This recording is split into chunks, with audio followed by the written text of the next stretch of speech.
सभी के पास अपनी आंतरिक शक्ति का अनंत भंडार है। बहुत अधिक शक्ति हमारे पास है, हम उसका बहुत कम उपयोग करते हैं।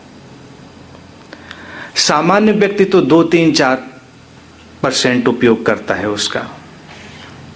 बहुत प्रतिभाशाली व्यक्ति है वो 15-16-17% उपयोग करता है। बहुत विजार्ड जिनको आप समझते हैं। लेकिन एक संबुद्ध मित्र उस 100% ऊर्जा से सीधे संबंधित होता है। जितनी आपके भीतर ऊर्जा उतनी सृजनात्मकता, उतनी क्रिएटिविटी।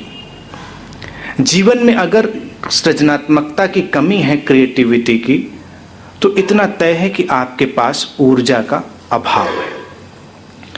पहला तल इस आंतरिक शक्ति का विचार का है, उसकी हमने बात की। और दूसरा तल ऊर्जा का जो और गहरे जाता है, इस ऊर्जा को ही आध्यात्मिक अर्थों में कुंडलिनी कहते हैं। उसकी भी मैंने बात की थी आपसे। हमारा जो मनस शरीर है, हमारी जो मेंटल बॉडी है, जहां पर सारी हमारी बुद्धि की सक्रियता होती है, वहीं पर यह कुंडलिनी, ये आंतरिक ऊर्जा सक्रिय होती है। पूरी बात समझें, ये चूंकि बहुत ही गूढ़ रहस्य रहे हैं, लंबे समय से ये सब सीक्रेट रिवील नहीं किए गए, तो मैं उनको बहुत ही सरलतम संभव ढंग से प्रकट करने की कोशिश करूंगा। और जो नहीं प्रकट किया जा सकता उसे इशारों में कह दूंगा, आप उसे समझने की कोशिश करिएगा। और कोई बात जो रह जाए उसे पूछिएगा, उस पर मनन करिएगा। ऊर्जा एक ही है, आंतरिक, वही कुंडलिनी है। उसी को तुम जीवन ऊर्जा और प्राण ऊर्जा कहते हो। तुम्हारा शरीर है, बीच में मन है, और फिर तुम्हारी चेतना है, आत्मा है। आत्मा की बात चाहे जितनी करो, लेकिन जब तक तुम्हें इस आंतरिक ऊर्जा का अनुभव नहीं होता, आत्मा और चेतना की बातें तुम्हारे लिए व्यर्थ हैं, उनका कोई उपयोग नहीं। तुम उनके बारे में कुछ जान नहीं सकते, और बिना अनुभव के तुम जो जान लोगे वो और बाधा बन जाएगा, वो तुम्हें और मुश्किल में डालेगा, तुम्हारे जीवन के लिए नई परेशानियां खड़ी करेगा।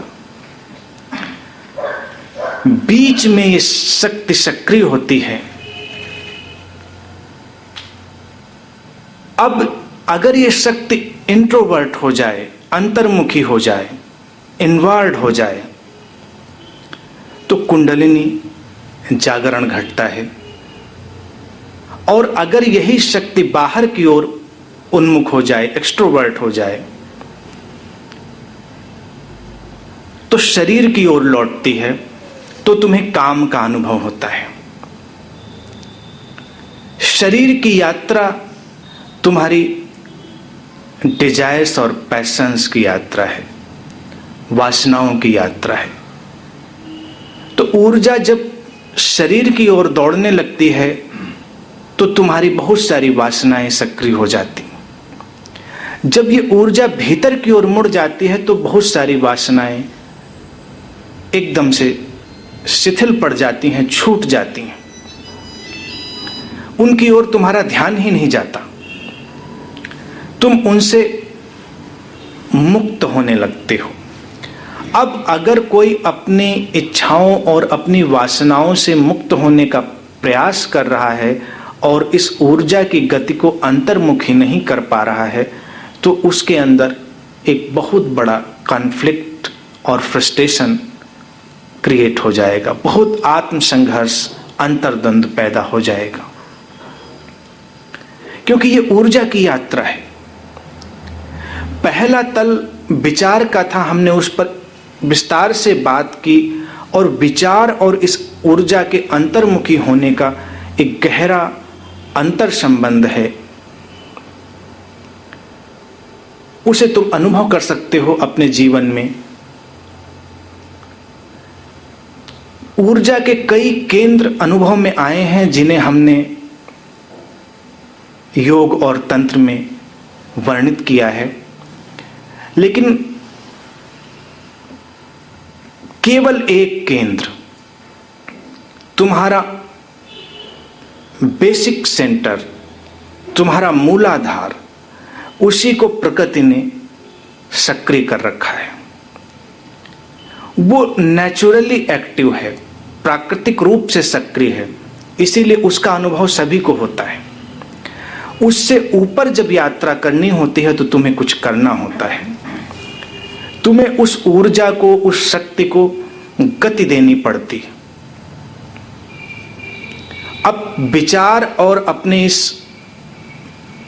मौलिक केंद्र का अनुभव तुम्हें हमेशा पता चलेगा कि तुम्हारे भीतर काम के विचार उत्पन्न हो और तुम्हारा काम केंद्र सक्रिय हो जाता है। विचार और शरीर और ऊर्जा में कितना गहरा संबंध है, तुमने कुछ नहीं किया, बस तुम्हारे भीतर कुछ विचार गुजरे थे और केंद्र सक्रिय हो गया।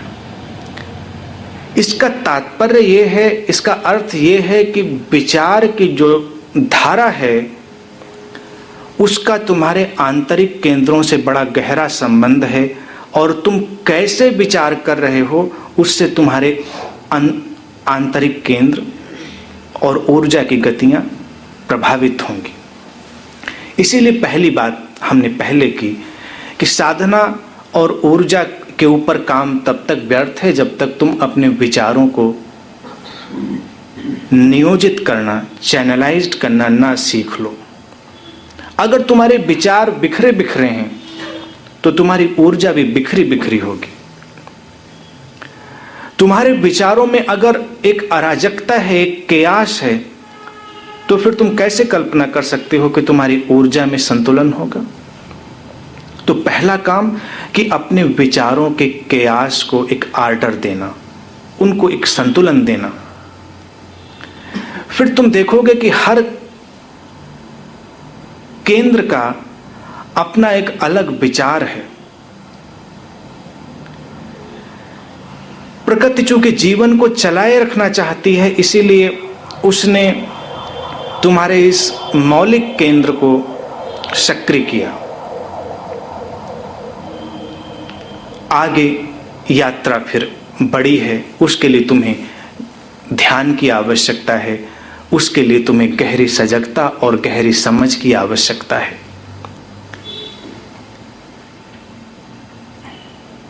जीवन की आपाधापी ऐसी है कि तुम थोड़ी देर ठहर कर अपने भीतर उमड़ती घुमड़ती इन ऊर्जाओं को कभी देखते ही नहीं। वो कैसे क्या कर रही हैं और उन्हें तुम्हें कैसे दिशा दे देनी है। जैसे तुम हर बात पूछते हो, जीवन में जिज्ञासाएं रखते हो, लेकिन कभी कभी कोई होता है जिसके भीतर ये जिज्ञासा उत्पन्न होती है, मैं कौन हूं। अपने होने की जिज्ञासा। हमेशा तुम्हारी जिज्ञासाएं दूसरे की ओर हैं। दूसरा कैसा है, दूसरा कौन है, दूसरा क्यों है। तो तुम्हारी जो ऊर्जा है वो हमेशा बाहर की तरफ दौड़ रही। तुम सुखी हो या दुखी हो, इस संदर्भ में भी जब तुम्हारे विचार चलते हैं तो हमेशा केंद्र में कोई दूसरा आ जाता है। ये हमारी कंडीशनिंग है कि हम हमेशा अपने विचार के केंद्र में दूसरे को ले आते हैं और दूसरा आते ही ऊर्जा बाहर की ओर दौड़ पड़ती। उसे अगर अपने भीतर लौटाना है तो तुम्हें अपने ऊपर लौटना है और अपने विचारों के केंद्र में स्वयं को रखना है, अपने आप को। तुम सुखी हो, दुखी हो, तुम उदास हो, तुम सृजनात्मक हो, विध्वंसक हो, तुम कैसे भी हो, और तुम अपने को देखते हो कि तुम ऐसे हो। तुम्हारे होने के तुम ही कारण हो, तुम ही उत्तरदायी हो, और ऊर्जा अंतर्मुखी हो जाती। जैसे ही तुम अपने को केंद्र में रखते हो, तुम्हारे भीतर एक प्रश्न खड़ा हो जाता है कि फिर मैं कौन हूं? अगर इस सबके केंद्र में मैं हूं तो मैं हूं कौन? अभी तो हम बाहर दौड़ रहे थे तो अपने से हमेशा दूर थे, अपने को भूले हुए थे, अपने को जानने की जरूरत भी नहीं थी। तो इस ऊर्जा के अंतर्मुखी बनाने के लिए प्रश्न अपने अंदर तीर की तरह से पैदा करना है। अपनी उपस्थिति को, अपनी बीइंग को एक क्वेश्चन देना है, प्रश्न देना है, एक एग्जिस्टेंशियल क्वेश्चन। इसको मैं अस्तित्वगत प्रश्न कहता हूं, एग्जिस्टेंशियल क्वेश्चन, कि तुम कौन हो। और कुछ दिनों के लिए दूसरों के बारे में प्रश्न करना और बातें करना बिल्कुल बंद कर दें। यही साधना होगी, और ये मामूली साधना नहीं होगी। जितनी बात सुनने में आसान लगती है उतनी ही कठिन है। अगर तुम कम से कम 1 महीने दूसरों के बारे में बात करना बंद कर दो, अपने ऊपर लौट आओ और अपने अंदर होती सारी हलचल को जाग कर देखो, तो एक सबसे बड़ी तपस्या तुम करोगे। आज तपस्या के लिए जरूरी नहीं तुम कांटों पर लेट जाओ, तुम आग जलाकर बैठो, तुम जंगल भाग जाओ। हम 21वीं सदी में है, तपस्या हमें दूसरे ढंग से करनी है। कठिनाइयां और हैं तो दूसरों से हटकर अपने ऊपर लौटें। फिर ये ऊर्जा अंतर्मुखी होती है। जब ऊर्जा अंतर्मुखी होती है तो फिर कई सारे अनुभव तुम्हें घटने प्रारंभ हो जाएंगे।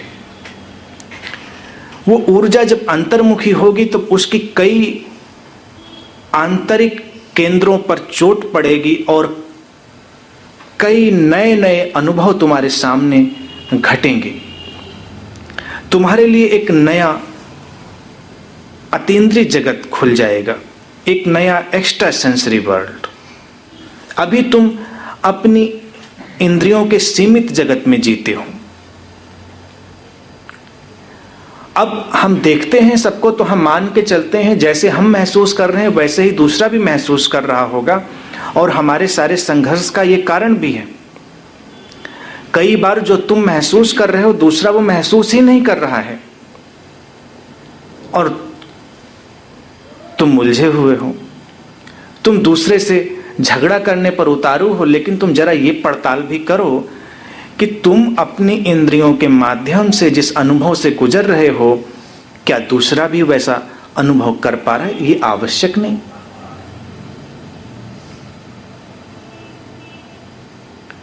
सभ्यता के विकास क्रम में धीरे धीरे जैसे जैसे हम विकसित हुए हैं, हमारी इंद्रियां भी विकसित हुई हैं और हमारे इंद्रियों के संवेदन, उनकी सेंसिटिविटी भी इवॉल्व हुई है।